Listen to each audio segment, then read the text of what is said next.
Hello ළමයි Cook with Madhu YouTube channel එකට ඔයාලා ආදරයෙන් පිළිගන්නවා. මේ තමයි අපේ පුංචි ගෙදරට පේන ලස්සන view එක. ඉතින් ඒ ලස්සනත් විදින ගමන් අපි බලමු අද මොනවාද හදන රෙසිපි එක කියලා. මං අද හදන්නේ අපි කවුරුත් කන්න කැමති දැල්ලෝ රෙසිපියක්. ඉතින් මේක හදන්න හරිම ලේසි. අපි බලමු මේ රසම රස දැල්ලෝ රෙසිපි එක කොහොමද හදාගන්නේ කියලා.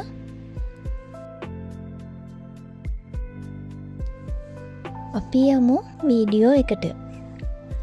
මම මුලින්ම දැල්ලෝ ටික සුද්ධ කරගන්නවා.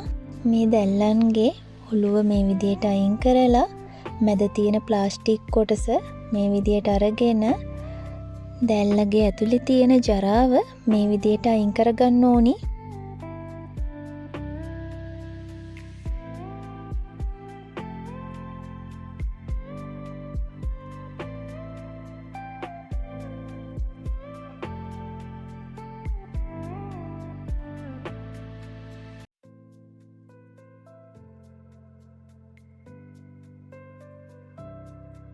මේ විදියට ඇතුලේ තියෙන ජරාවත් අයින් කරලා මේ පිට තියෙන හැම ඒ කොටසත් අපි මේ විදියට අයින් කරගන්න ඕනි.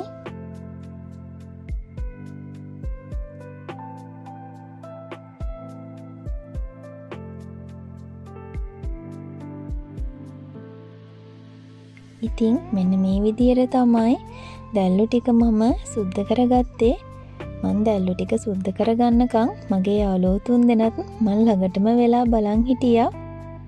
දැන් මම මේ දැල්ලු ටික හොඳට සෝදගෙන දැල්ලු ටික මේ විදියට කපා ගන්නවා.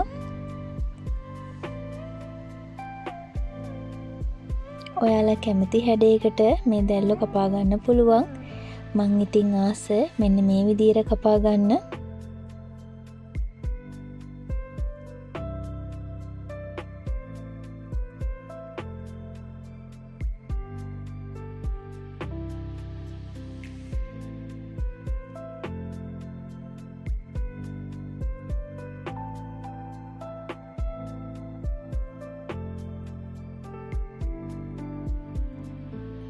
දැල්ලෝ ටිකත් කපලා ඉවරුණාට පස්සේ මං ආයෙමත් මේක හොඳට සෝද ගන්නවා.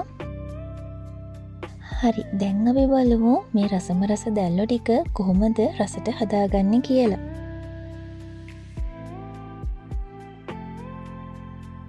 මම මෙතන අරගෙන තියෙනවා තලාගත්ත ඉඟුරු සුදු ලූණු, රම්පි කරපිංචා, බීලූණු, අමු මිරිස්, තක්කාලි, ඒ වගේම දැල්ලෝ, බැදගත්ත මිරිස්, පොල් තෙල් ටිකක්, අබෑට මේස හැන්දක්, කුරුදු, එනසාල්, ඒ වගේම බැදගත්ත 3-5 ගම් මිරිස්, කහ කුඩු, රස අනුව ලුණු, ඒ වගේම උකු පොල් කිරි ටිකක්.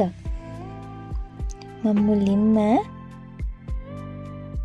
තෙල් ටික රත් වුණාට පස්සේ අබෑට ටික, ඒ වගේම කුරුදු, එනසාල් මේ ටික තමයි එකතු කරේ. ඒ ටික රත් වුණාට පස්සේ තලාගත්ත ඉඟුරු සුදු ලූණු, රම්පේ කරපිංචි ටික දාගත්තා. ඉතින් මම මේ ටික බැද ගන්නවා. සාමාන්‍ය මට්ටමේ ගින්දර තමයි තියෙන්නේ. ගින්දර වැඩි කරගන්න නැතුව මම මේ ටික රන්වන් පාට වෙනකම් බැද ගන්නවා. ඒ අතරට මම බීලූණු භාගයක්, අමු මිරිස් මේ දේවලුත් එකතු කරගත්තා. හොඳට බැදීගෙන එද්දී මම බැදගත්ත මිරිස් කුඩු ටික තමයි මේ එකතු කරගත්තේ. ඒ ටිකත් එකතු කරගෙන හොඳට කවලම් කරගන්නවා.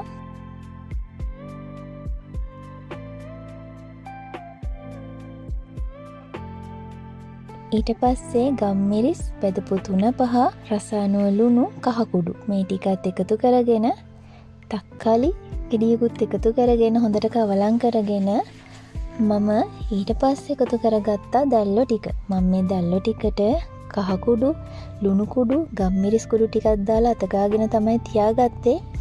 එහෙම තියාගත්තම මේ දැල්ලන්ට හොඳට ලුණු රස එහෙම අල්ලනවා.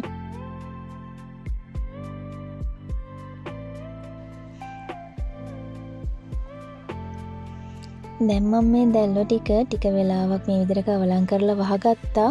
මම මේ දැල්ලෝ ටික උයන්න වතුර පාවිච්චි කරන්නේ නැහැ. මොකද මේ දැල්ලන්ගෙන් වතුර උනනවා.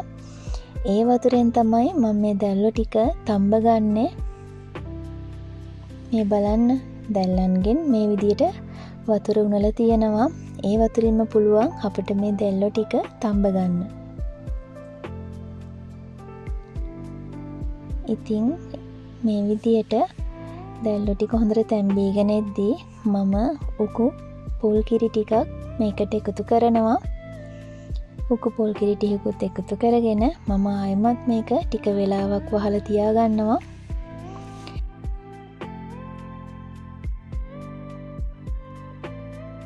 දැල්ලෝ රෙසිපිය අපි හදලා ඉවරයි. ඇත්තට හරිම සුවඳයි මේක. ඒ වගේම හරිම රසයි. ඔයාලත් මේක ගෙදරදී ඇත්තටම හදලා බලන්න. මේ රෙසිපි එක ඔයාලා try කරලා මටත් කියන්න කොහොමද කියලා.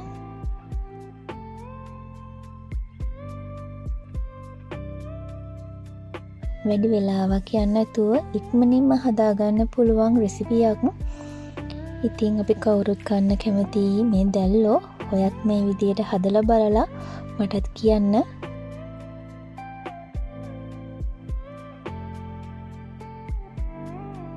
දැන් මම දැල්ලෝ ටික හදාගෙන ඉවරයි.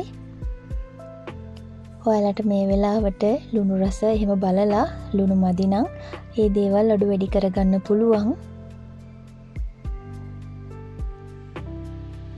ඉතින් ඔයාලත් මගේ වීඩියෝ වලට කැමති නම් ලයික් කරන්න, කමෙන්ට් කරන්න, ඒ වගේම ෂෙයා කරන්න. මම අලුත් වීඩියෝ එකකින් ඔයාලා හමු වෙන්නම්. ඔයාලා හැමෝටම සුබ දවසක්.